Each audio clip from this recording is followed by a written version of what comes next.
Episode की starting में हम सॉन्ग को देखते हैं जो तेजी के साथ फ्राई करते हुए उस नानजाओ घोस्ट का पीछा कर रहा होता है। सॉन्ग कहता है कि चलो देखते हैं कि ये बंदा आखिर है कौन, और दूसरी तरफ वो नानजाओ का घोस्ट तेजी के साथ जंप करते हुए वहाँ से जा रहा होता है। तभी सॉन्ग कहता है कि मैं अपने ओरिजिनल टाइमलाइन में सेकंड प्रिंस के साइड नहीं था और उसे रेस्क्यू करने के लिए मिस्टर शू गए थे, पर इस टाइमलाइन में मेरी वजह से मिस्टर शू होली रैंक तक ब्रेक थ्रू कर पाए, जिस वजह से वो उस फीमेल डीमन को हरा पाए। पर ओरिजिनल टाइमलाइन में रेस्क्यू के दौरान मिस्टर शू मारे गए थे और देखने में लगता है कि नानजाओ का घोस्ट मिस्टर शू के स्वॉर्ड टेक्निक को जानता है। ये बंदा आखिर है कौन, मुझे इसका पर्दाफाश करना होगा। दूसरे पल हम देखते हैं कि वो नानजाओ का घोस्ट शौकन हो जाता है, जो देखने के बाद सॉन्ग कहता है कि क्या उसने मुझे नोटिस कर लिया। सॉन्ग दांत घिसते हुए कहता है कि आखिर ये कैसे पॉसिबल हो सकता है, और दूसरी तरफ नानजाओ का घोस्ट भागते हुए रुक जाता है और अपने ब्रोकन स्वॉर्ड को सॉन्ग की तरफ करके सॉन्ग के ऊपर बहुत सारे लेजर से हमला करता है, जो देखने के बाद सॉन्ग कहता है कि ये तो बहुत ही बुरा हुआ। शादी में हम देखते हैं कि सॉन्ग के तालिस्मान भी खत्म हो जाते हैं। उसके बाद हम देखते हैं कि वो नानजाओ का घोस्ट सॉन्ग के ऊपर एल्डर शू के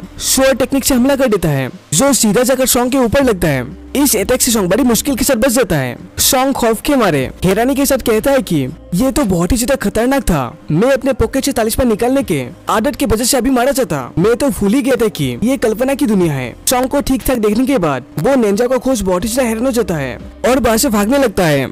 तभी वो बंदा जंप करता है और अपने बड़े से नुकीले हाथ से अपने सर को पकड़ लेता है और अपनी भयानक डरावनी आवाज से कहता है कि डेमोनिक फॉर्म एक्टिवेट। उसके ऐसे कहते ही उसके बॉडी से बहुत ही पावरफुल डिमोनिक ऑरा निकलने लगती है और वो तेजी के साथ वहाँ से भागने लगता है। उसे देखने के बाद सॉन्ग कहता है कि ये तो डिमोनिक फॉर्म है। इसी के साथ सॉन्ग भी तेजी के साथ उसका पीछा करने लगता है। तभी थोड़ी सी दूरी पर सॉन्ग को एक एनर्जी बैरियर देखने को मिलता है। वो नानजाओ को घोस्ट तेजी के साथ उस बैरियर की तरफ बढ़ने लगता है और देखते देखते वो बैरियर को आसानी के साथ क्रॉस कर लेता है, जो देखने के बाद सॉन्ग बहुत ही हैरान हो जाता है और उसके तुरंत बाद ही सॉन्ग उस दीवार से टकराकर नीचे गिरने लगता है। जमीन पे गिरने के बाद सॉन्ग खड़ा होता है और कहता है कि ये चीज है कि ठीक क्या उस बंदे ने इस बैरियर को आसानी से क्रॉस कर लिया, पर मैं इस बैरियर को क्रॉस नहीं कर पाया। इसी के साथ सॉन्ग उस बैरियर को देखने लगता है। सॉन्ग कहता है कि ये वाल आखिर है क्या।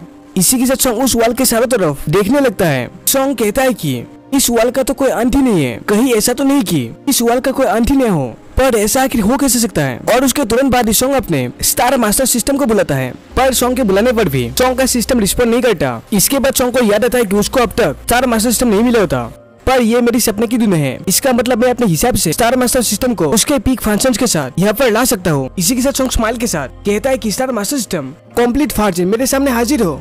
उसके बाद सॉन्ग अपने सिस्टम से कहता है कि जल्दी से पूरे इस सिचुएशन को एनालाइज करो। सॉन्ग का सिस्टम स्कैन करने के बाद कहता है कि डिंग डिंग अभी होस्ट करंटली एक इल्यूजनरी दुनिया में है जो प्रीवियस होस्ट के मेमोरी से बना है। इसे सुनने के बाद सॉन्ग कहता है कि अच्छा इसी वजह से मेरी इफेक्ट रेंज बस 500 माइल्स तक ही है। मुझे लग रहा था कि मैं इस हालत का फायदा लेकर पूरी जगह को देखूंगा, पर मेरी रेडियस तो बस 500 माइल्स तक ही है और मुझे तो उस नानजाओ के घोस्ट पर भी इन्वेस्टिगेट करना था। इसी के साथ सॉन्ग तेजी के साथ जाते हुए कहता है कि लगता है कि मुझे जल्दी से जाकर ईयाओ से फाइट करना होगा, जिससे कि मैं इस कल्पना की दुनिया को जल्दी से खत्म कर पाऊँ। और इसी के साथ हमारा सीन कल्पना के दुनिया के एक सिटी की तरफ शिफ्ट होता है, जहाँ पर एक बहुत ही खतरनाक जंग चालू होता है और यहाँ पर हमें एक बंदे को दिखाया जाता है जो गुस्से के साथ अपने सबऑर्डिनेट से कहता है कि सभी लोग जल्दी करो और इस बैटलफील्ड को जल्दी से क्लीन करो, जिसे जो भी मिले सब कुछ उठा लो। अब हम सभी मिलकर यानडू किंगडम के ज़ेंगजाओ पर हमला करने वाले हैं। वो दोबारा स्माइल के साथ कहता है कि अब मेरा नेक्स्ट स्टेप ये होगा कि मुझे उनके जुआन जियाओई को उनके बेस से बाहर निकलना होगा। उसके बाद हम पूरी तरह से टेंचेंग को लूट सकते हैं। और दूसरे पल वहाँ पर आसमान में कोई एक चीज चमकती है, जिसे देखने के बाद वो बंदा कहता है कि वो आखिर है क्या। हम देखते कि वो चीज तेजी के साथ आकर एक बिल्डिंग के ऊपर लैंड करती है और हमें पता लगता है कि ये दरअसल हमारा सॉन्ग यूजिंग होता है। सॉन्ग याओ को देखने के बाद कहता है कि ये तो सच में यहीं पर है। और दूसरी तरफ सॉन्ग को देखने के बाद याओ गुस्से के साथ अपने दांत को भींच लेता है और सॉन्ग से कहता है कि तुम तो वही हो ना जो जुआन जियाओ से बिलोंग करता है, तुम आखिर यहाँ पर कैसे आ सकते हो। तभी दूसरे पल सॉन्ग अपने फेस को टच करता है और अपने ओल्ड अपीयरेंस में वापस से आ जाता है। सॉन्ग को देखने के बाद याओ हैरानी के साथ कहता है कि तुम तो फ्लाई भी कर सकते हो, ये तो इम्पॉसिबल है, बस होली रैंक के कल्टीवेटर ही आसमान में फ्लाई कर सकते हैं और तुम तो जुआन जियाओई के बस एक छोटे से ऑफिसर हो, ये तो बिल्कुल पॉसिबल ही नहीं है। और दूसरी तरफ सॉन्ग फ्लाई करते हुए अपने पावर को अनलीश करता है और कहता है कि मैं एक होली रैंक का कल्टीवेटर हूँ और एक शैतानी स्माइल के साथ वो अपने सिस्टम को बुलाता है। और यहाँ पर सॉन्ग यूजिंग याओ के साथ क्या क्या करता है और याओ भी एक स्टार शो जनरल है, तो यहाँ पर बाद में क्या होता है ये सभी चीजें जानने के लिए नेक्स्ट एपिसोड तो बने रहिए। तो इसी के साथ गाइस वीडियो को हम यहीं पर एंड करते हैं। वीडियो अगर आपको थोड़ा सा भी पसंद आया हो तो लाइक शेयर और सब्सक्राइब जरूर कर दीजिए। इसी के साथ गाइस हम मिलते हैं दूसरे एपिसोड में। शुक्रिया, तथा एंड बाय बाय।